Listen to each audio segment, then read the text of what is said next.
നമസ്കാരം. ഏവർക്കും ജ്യോതിർമയി ആസ്ട്രോളജി ചാനലിലേക്ക് എൻ്റെ ഹൃദയംഗമമായ സ്വാഗതം. കൊല്ലവർഷം 1200 എല്ലാ കൂറുകാരുടെയും ഫലങ്ങൾ പരിശോധിക്കാം. അശ്വതി, ഭരണി, കാർത്തിക കാൽഭാഗം എന്നീ നക്ഷത്രങ്ങൾ ഉൾക്കൊള്ളുന്ന മേടക്കൂറുകാരുടെ ഫലങ്ങൾ ആദ്യം പരിശോധിക്കാം. 17/8/2024 മുതൽ 16/8/2025 വരെയുള്ള ഫലങ്ങളാണ് പരിശോധിക്കാൻ പോകുന്നത്. ഈ കൂറുകാർക്ക് കുടുംബാന്തരീക്ഷം ശോഭനീയമായിരിക്കും. വ്യാഴം 2-ാം ഭാവത്തിലും ശനി 11-ാം ഭാവത്തിലും സഞ്ചരിക്കുന്ന കാലമായതിനാൽ സാമ്പത്തികമായി നേട്ടങ്ങൾ, ശത്രുവിൻ്റെ വിനാശം, സ്ത്രീകളിൽ നിന്നുള്ള സുഖവും ലഭിക്കുന്നതാണ്. ഈ നക്ഷത്രക്കാർ ഏതൊക്കെ കാര്യങ്ങളിലാണോ ഇടപെടുന്നത് ആ കാര്യങ്ങളിൽ എല്ലാം തന്നെ വിജയിക്കുന്നതാണ്. ഉന്നത സ്ഥാനപ്രാപ്തി കൈവരും. ഈ നക്ഷത്രക്കാർക്ക് ആരോഗ്യ സംബന്ധമായും വളരെ അനുകൂലമായിട്ടുള്ള സമയമാകുന്നു കൊല്ലവർഷം 1200. ദാനാദി കർമ്മങ്ങൾക്കും സത്കർമ്മങ്ങൾക്കും താൽപ്പര്യം പ്രകടിപ്പിക്കും. ശയനസുഖവും സ്ത്രീസുഖവും ലഭിക്കുമെങ്കിലും സ്ത്രീകളിൽ നിന്ന് പ്രതികൂലമായിട്ടുള്ള ചില അനിഷ്ട സംഭവങ്ങൾ ഉണ്ടാകുവാൻ സാധ്യതയുള്ളതിനാൽ പ്രത്യേകം ശ്രദ്ധിക്കേണ്ടതാണ്. അതായത് അപവാദങ്ങൾക്ക് ഇട കൊടുക്കാതിരിക്കുക.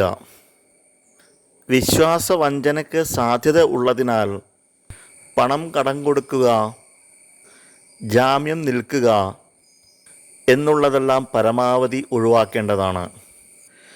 ഇനി കാർത്തിക മുക്കാൽ ഭാഗം, രോഹിണി, മകയിരം പകുതി എന്നീ നക്ഷത്രങ്ങൾ ഉൾക്കൊള്ളുന്ന ഇടവക്കൂറുകാരുടെ ഫലങ്ങൾ പരിശോധിക്കാം.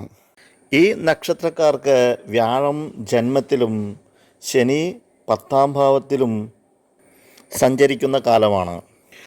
ഈ നക്ഷത്രക്കാർക്ക് ഗുണദോഷ സമ്മിശ്രമായ ഫലങ്ങളായിരിക്കും ലഭിക്കുക. ആരോഗ്യ സംബന്ധമായി വളരെയധികം ശ്രദ്ധിക്കേണ്ട സമയമാകുന്നു. മാനസികമായും തളരുന്ന അവസ്ഥകൾ വന്നു ചേരാൻ ഇടയുണ്ട്.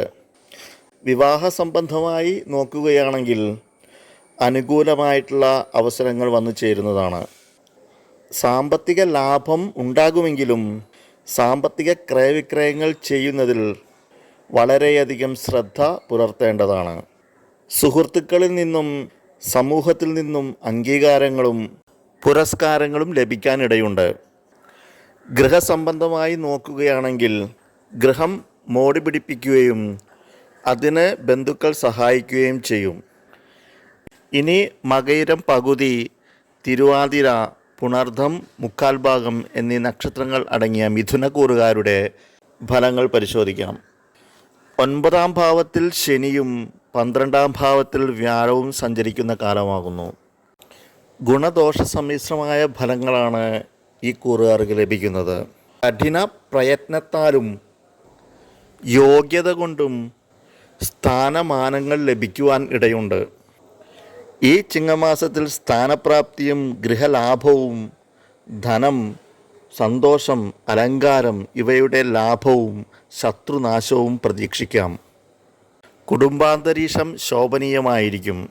അതുപോലെ കന്നിമാസത്തിൽ സ്വർണ്ണാഭരണ ലാഭവും മിക്കവാറും എല്ലാ കാര്യങ്ങളിൽ വിജയവും സന്തോഷപ്രദമായ മാസവുമാകുന്നു.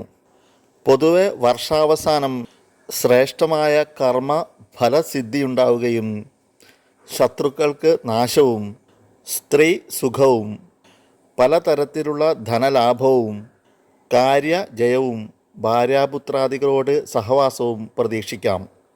കൂടാതെ ആഹാരസുഖവും സുഗന്ധദ്രവ്യ ലാഭവും ബന്ധുഗുണങ്ങളും ഉണ്ടാകാം. എങ്കിലും ആരോഗ്യപരമായി കുറച്ച് ശ്രദ്ധിക്കേണ്ട സമയമാകുന്നു വർഷാവസാനം. ബന്ധുക്കളുമായി കലഹിക്കാതെ ശ്രദ്ധിക്കുക. നല്ല ശയന സാമഗ്രികൾ, വിശേഷ വസ്ത്രങ്ങൾ ഇവകൾ കൊണ്ട് സൗഖ്യാനുഭൂതി സിദ്ധിക്കുന്നതായിരിക്കും വർഷാവസാനം. ഇനി പുണർദം കാൽഭാഗം, പൂയം, ആയില്യം എന്നീ നക്ഷത്രങ്ങൾ ഉൾക്കൊള്ളുന്ന കർക്കിടകക്കൂറുകാരുടെ ഫലം പരിശോധിക്കാം. പൊതുവെ ഗുണപ്രദമായിട്ടുള്ള വർഷമാകുന്നു കർക്കിടകക്കൂറുകാർക്ക്. ശനി അഷ്ടമത്തിലും വ്യാഴം 11-ലും സഞ്ചരിക്കുന്ന കാലമാണ്. ഈ നക്ഷത്രക്കാർ എന്താണോ മനസ്സിൽ ഉദ്ദേശിച്ച് പ്രവർത്തിക്കുന്നത് അതിനനുസൃതമായിട്ടുള്ള ഫലസിദ്ധിയും സ്ഥാനലബ്ധിയും ഉണ്ടാകുന്നതാണ്. സന്തോഷവും സന്തുഷ്ടിയുമുള്ള ജീവിതം നയിക്കുവാൻ അവസരമുണ്ടാകും. ശ്രമകരമായിട്ടുള്ള പ്രവർത്തനം വിജയപഥത്തിലെത്തിക്കുവാൻ സാധിക്കും. ആത്മീയമായ കാര്യങ്ങൾക്ക് വളരെ നല്ല വർഷമാകുന്നു 1200 കൊല്ലവർഷം. എന്തെങ്കിലും രോഗം ഉണ്ടെങ്കിൽ വൃശ്ചിക മാസത്തോടുകൂടി ആ രോഗത്തിന് വിമുക്തി ഉണ്ടാവുകയും ധനനേട്ടങ്ങളുണ്ടാവുകയും ഒരുപാട് ഉപഹാരങ്ങൾ ലഭിക്കുവാനും ഇടയാവുകയും ചെയ്യും. ധാരാളം യാത്ര ചെയ്യുവാൻ അവസരങ്ങളുണ്ടാകും. മീനമാസത്തിൽ അഭീഷ്ടസിദ്ധി, ആനന്ദം, സ്വാസ്ഥ്യം എന്നിവയുണ്ടാകും. വാക് സാമർഥ്യം കൊണ്ട് ഒരുപാട് നേട്ടങ്ങളുണ്ടാകും. കർക്കിടക മാസത്തിൽ വളരെയധികം ശ്രദ്ധിക്കേണ്ട സമയമാകുന്നു. രോഗങ്ങൾ വരുവാനുള്ള സാധ്യത, ദുർജനങ്ങളോടുള്ള സഹവാസം മൂലമുള്ള ബുദ്ധിമുട്ടുകൾ എന്നിവ ഉണ്ടാകുവാനുള്ള സാധ്യത കാണുന്നു. ഇനി മകം, പൂരം, ഉത്രം കാൽഭാഗം എന്നീ നക്ഷത്രങ്ങളടങ്ങിയ ചിങ്ങക്കൂറുകാരുടെ 1200 കൊല്ലവർഷത്തെ ഫലം പരിശോധിക്കാം. കർമ്മഭാവത്തിൽ വ്യാഴവും 7-ൽ ശനിയും സഞ്ചരിക്കുന്ന കാലമാണ്. അതായത് കണ്ടകശനി കാലഘട്ടമാണ് 2025 മാർച്ച് വരെ. ആയതിനാൽ പ്രത്യേകം ശ്രദ്ധിക്കേണ്ടതാണ്. പൊതുവെ ഗുണദോഷ സമ്മിശ്രമായ വർഷമാകുന്നു ഈ വർഷം. ആയതിനാൽ പ്രവർത്തനങ്ങളിൽ കാലതാമസമുണ്ടാകും. ബന്ധുക്കളുടെ വേർപാട് വിഷമത്തിനിടയാക്കുവാൻ സാധ്യതയുണ്ട്. പ്രവൃത്തികൾക്ക് തക്കതായിട്ടുള്ള അംഗീകാരം ലഭിക്കുവാനുള്ള സാധ്യതയും കുറയുന്നു. സഹപ്രവർത്തകരുമായി പ്രശ്നങ്ങൾ ഉണ്ടാകുവാൻ സാധ്യത ഉള്ളതിനാൽ വളരെയധികം ശ്രദ്ധിക്കേണ്ടതാണ് ജോലി സ്ഥലത്ത്. കന്നിമാസത്തിൽ വരുമാനം വർദ്ധിക്കും. ആരോഗ്യം വീണ്ടെടുക്കും. തുലാമാസത്തിലും ആരോഗ്യവർദ്ധനവും ധനാഗമനവും ഉണ്ടാകുന്നതായിരിക്കും. അലസത വർദ്ധിക്കും. വിവാഹം നടക്കുവാൻ വളരെയധികം സാധ്യത കാണുന്നു. തടസ്സപ്പെട്ട പല കാര്യങ്ങളും നടന്നു കിട്ടും. ഗൃഹനിർമ്മാണത്തിന് അനുകൂലമായിട്ടുള്ള സാഹചര്യം വന്നു ചേരും. ഇനി ഉത്രം മുക്കാൽ ഭാഗം, അത്തം, ചിത്തിര പകുതി എന്നീ നക്ഷത്രങ്ങൾ ഉൾക്കൊള്ളുന്ന കന്നിക്കൂറുകാരുടെ ഫലം പരിശോധിക്കാം. ഈ നക്ഷത്രക്കാർക്ക് ഔദ്യോഗിക രംഗത്ത് വളരെയധികം നേട്ടങ്ങൾ കൈക്കൊള്ളുവാൻ സാധിക്കുന്ന വർഷമാകുന്നു. എങ്കിലും തൊഴിൽ രംഗത്ത് അഭിവൃദ്ധി ഉണ്ടാകുമെങ്കിലും ചില തടസ്സങ്ങളും നഷ്ടങ്ങളും സംഭവിക്കുവാനും സാധ്യത കാണുന്നു. തൊഴിൽ രംഗത്ത് ഉയർച്ച ഉണ്ടാകുമെങ്കിലും ചില തടസ്സങ്ങളും നഷ്ടങ്ങളും സംഭവിക്കുവാൻ സാധ്യതയുള്ളതിനാൽ കരുതിയിരിക്കുക. ഈ കൂറുകാർക്ക് വ്യാഴം 9-ാം ഭാവത്തിൽ നിൽക്കുന്നതിനാൽ ഒരുപാട് ഭാഗ്യാനുഭവങ്ങളും ഗുണാനുഭവങ്ങളും ഉണ്ടാകുന്നതാണ്. വർഷത്തിൻ്റെ ആദ്യ പകുതിയിലായിരിക്കും ഈ വർധനവുകൾ എല്ലാം. വസ്തുസംബന്ധമായി അനുകൂലമായിട്ടുള്ള സമയമായതിനാൽ വീട് വയ്ക്കുവാനോ ഭൂമി വാങ്ങുവാനോ അവസരമുണ്ടാകും. മനസ്സിന് ഇഷ്ടമായിട്ടുള്ള വിവാഹബന്ധം കൈവരിക്കുവാൻ സാധിക്കും. പരീക്ഷകളിൽ ഉന്നത വിജയം നേടും. സന്തതികൾക്ക് ജോലി ലഭിക്കുവാൻ വളരെയേറെ സാധ്യത കാണുന്നു. വാക്കുതർക്കം മൂലമുള്ള മാനസിക ബുദ്ധിമുട്ട് ഉണ്ടാകുവാൻ സാധ്യത ഉള്ളതിനാൽ പരമാവധി വാക്കുതർക്കങ്ങൾ ഒഴിവാക്കുക. ഇനി ചിത്തിര പകുതി, ചോതി, വിശാഖം മുക്കാൽ ഭാഗം എന്നീ നക്ഷത്രങ്ങൾ ഉൾക്കൊള്ളുന്ന തുലാക്കൂറുകാരുടെ ഫലം പരിശോധിക്കാം. അഷ്ടമഭാവത്തിൽ വ്യാഴവും 5-ൽ ശനിയും സഞ്ചരിക്കുന്ന കാലമാണ് ഈ നക്ഷത്രക്കാർക്ക്. പൊതുവെ ഗുണസമ്മിശ്രമായിട്ടുള്ള ഫലങ്ങളാണ് ഈ നക്ഷത്രക്കാർക്ക് വരാൻ പോകുന്നത്. വർഷത്തിൻ്റെ ആദ്യ പകുതി വളരെയധികം ജാഗ്രത പുലർത്തണം.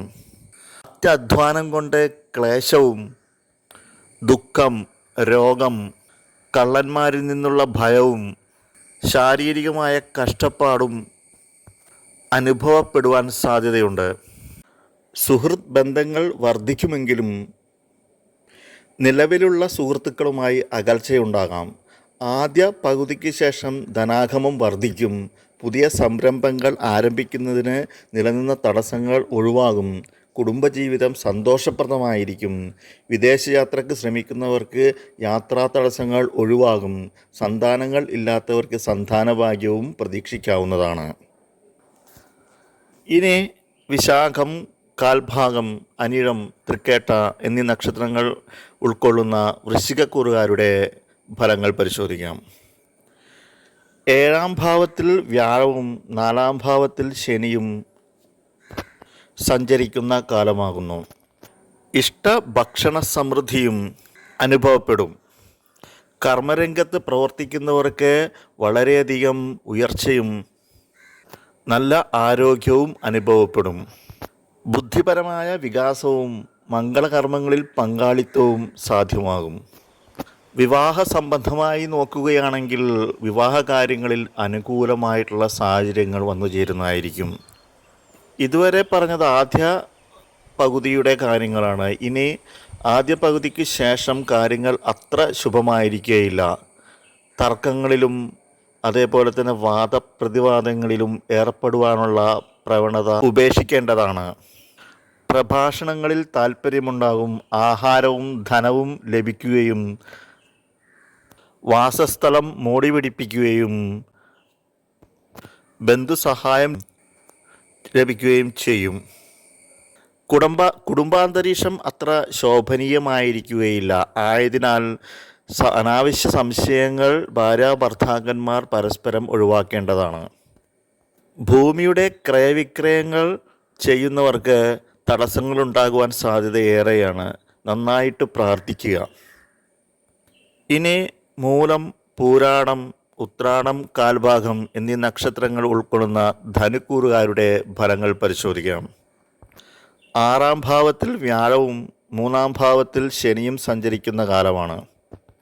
സുഖത്തിന് സാധ്യതയുണ്ടാകുമെങ്കിലും എല്ലാം ദുഃഖമായി കരുതി ക്ലേശിക്കുന്ന അവസ്ഥയും ഉണ്ടാകുവാൻ സാധ്യതയുണ്ട്.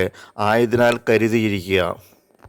ഭാര്യ ബന്ധുമിത്രാദികളെ കൊണ്ട് ബുദ്ധിമുട്ട് അനുഭവപ്പെടുവാൻ വളരെയധികം സാധ്യതയുണ്ട്. ധാർമ്മികമായ കാര്യങ്ങൾ സാധ്യമാകുന്നതാണ്. വർഷത്തിൻ്റെ ആദ്യ പകുതിയിൽ അവസരങ്ങൾ നന്നായിട്ട് വിനിയോഗിച്ചാൽ മാത്രമേ വിജയത്തിലെത്തിക്കുവാൻ സാധിക്കുകയുള്ളൂ. കൂടാതെ പ്രവർത്തനം പൂർത്തീകരിക്കുന്നതിന് വേണ്ടി സുഹൃത്തുക്കളുടെ സഹായവും വേണ്ടി വന്നേക്കാം. വിട്ടുവീഴ്ച മനോഭാവം ഉണ്ടാകുമെങ്കിൽ മാത്രമേ ദാമ്പത്യ ഐക്യത്തിന് സാധ്യതയുള്ളൂ. ധനപുഷ്ടിയും വാഗ്വിലാസവും ഐശ്വര്യവും ഈ വർഷം ഉണ്ടാകുന്നതാണ്. കൂടാതെ ആദ്യ പകുതിക്ക് ശേഷം ആഗ്രഹിക്കുന്ന കാര്യങ്ങൾ നിഷ്പ്രയാസം നേടിയെടുക്കുവാൻ സാധിക്കും. ഏറ്റെടുത്ത തൊഴിൽ മേഖലകൾ പൂർണ്ണതയിലെത്തിക്കുവാനും സാമ്പത്തിക പുരോഗതിക്കും വളരെയധികം യോഗം കാണുന്നു. ഇനി ഉത്രാടം, മുക്കാൽ ഭാഗം, തിരുവോണം, അവിട്ടം പകുതി എന്നീ നക്ഷത്രങ്ങൾ ഉൾക്കൊള്ളുന്ന മകരക്കൂറുകാരുടെ ഈ ഫലങ്ങൾ പരിശോധിക്കാം. വ്യാഴം 5-ാം ഭാവത്തിലും ശനി 2-ാം ഭാവത്തിലും സഞ്ചരിക്കുന്ന കാലമാണ്. സുഖം, ഉന്നത സ്ഥാനലബ്ധി, ധനാഗമം, കാര്യങ്ങളിൽ സാഫല്യം ഇവയുണ്ടാകും. വാഹന ലാഭം ഉണ്ടാകും. പുത്രന്മാർ, സ്വർണ്ണാഭരണങ്ങൾ ഇവയുടെ അനുഭവങ്ങളും ഗൃഹലാഭം, വസ്ത്രലാഭം എന്നിവയും ഉണ്ടാകും. പ്രശസ്ത വിജയം നേടും. വിദേശയാത്ര ആഗ്രഹിക്കുന്നവർക്ക് ഫലം അനുകൂലമാണ്. ചില സുപ്രധാന കാര്യങ്ങളിൽ അനുകൂല തീരുമാനങ്ങൾ ഉണ്ടാകും. ആദ്യ പകുതിക്ക് ശേഷം സന്താനങ്ങളുടെ കാര്യത്തിൽ ചെറിയ പ്രയാസങ്ങൾ ഉണ്ടാകും. ശത്രുശല്യം ഉണ്ടാകുവാൻ സാധ്യതയുള്ളതിനാൽ കരുതിയിരിക്കുക. സാമ്പത്തിക ക്രയവിക്രയങ്ങളിൽ കൂടുതൽ ശ്രദ്ധിക്കണം. ആരോഗ്യകാര്യങ്ങൾ അവഗണിക്കരുത്. വിദ്യാർത്ഥികൾക്ക് അനുകൂലമായ സമയമാകുന്നു. കടബാധ്യതകൾ കൊടുത്തു തീർക്കാവുന്നതാണ് ഈ വർഷം. ഇനി അവിട്ടം പകുതി, ചതയം, പുരുരുട്ടാതി, മുക്കാൽ ഭാഗം എന്നീ നക്ഷത്രങ്ങൾ ഉൾക്കൊള്ളുന്ന കുംഭക്കൂറുകാരുടെ കൊല്ലവർഷഫലം പരിശോധിക്കാം. വ്യാഴം 4-ാം ഭാവത്തിലും ശനി ജന്മത്തിലും സഞ്ചരിക്കുന്ന കാലമാണ് ഈ നക്ഷത്രക്കാർക്ക്. പൊതുവെ ഗുണദോഷ സമ്മിശ്രമായിട്ടുള്ള ഫലമാണ് ഈ കൂറുകാർക്ക് ഈ വർഷം ലഭിക്കുവാൻ പോകുന്നത്. എങ്കിലും ഗുണാധിക്യം ഉണ്ടാകുന്നതാണ്. വർഷത്തിൻ്റെ ആദ്യ പകുതി അത്ര ഗുണകരമല്ല. എങ്കിലും കന്നിമാസത്തിൽ വലിയ വിജയമുണ്ടാകും. ഉന്നതരായ വ്യക്തികളുമായി സമ്പർക്കത്തിൽ ഏർപ്പെടുകയും സ്വർണലാഭവും ധന ആധിക്യവും ഉണ്ടാകുന്നതായിരിക്കും. ആദ്യ പകുതിക്ക് ശേഷം എല്ലാ കാര്യങ്ങളും അനുകൂലമായി വരും. അപ്രതീക്ഷിതമായ ചില ഭാഗ്യാനുഭവങ്ങളും ഉണ്ടാകും. സാമൂഹ്യ പ്രവർത്തകർക്ക് സ്ഥാനമാനങ്ങൾ ലഭിക്കും.